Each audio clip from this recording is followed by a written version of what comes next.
Bienvenidos, queridos hermanos. Podemos revisar juntos el texto para este día, martes 14 de enero. El punto central es: seamos fuente de ánimo para nuestros hermanos. El texto bíblico es la segunda carta de Pedro, capítulo 1 y el versículo 12. Tengo la intención de recordarles siempre estas cosas. Podemos leer juntos el comentario. El apóstol Pedro sirvió a Jehová fielmente por muchos años. Acompañó a Jesús durante su ministerio, abrió las puertas a la predicación en otros campos y formó parte del cuerpo gobernante. Hacia el final de su vida, cuando ya sabía que le quedaba poco, recibió otro encargo de parte de Jehová.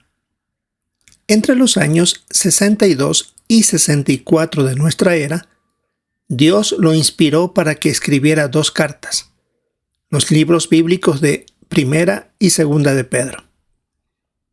En la segunda carta de Pedro, el capítulo 1, versículos 13 al 15, dice: Pero veo apropiado, mientras continúe en este tabernáculo, despertarlos con recordatorios. Porque sé que pronto seré despojado de mi tabernáculo, tal como también me lo hizo saber nuestro Señor Jesucristo.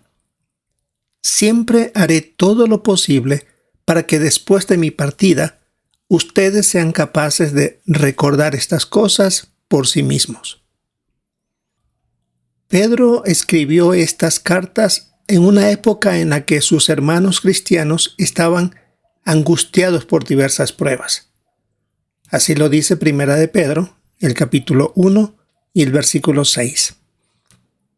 Por eso ustedes sienten muchísima alegría, aunque por un poco de tiempo sea necesario que estén angustiados por diversas pruebas.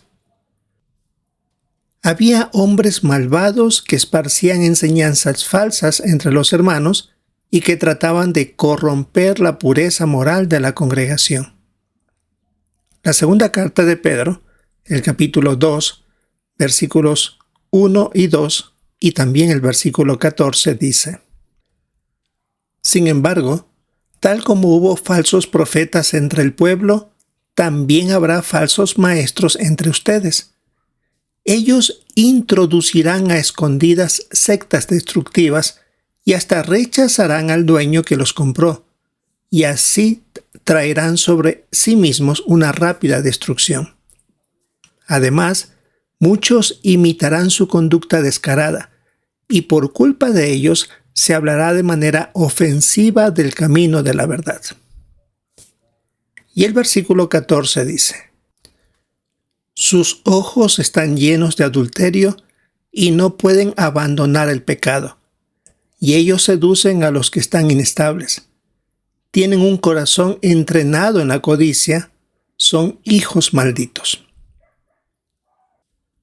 Los cristianos que vivían en Jerusalén pronto verían el fin de todas las cosas, es decir, la destrucción de la ciudad y de su templo a manos de los ejércitos de Roma. En 1 Pedro 4:7 dice: Pero el fin de todas las cosas se ha acercado.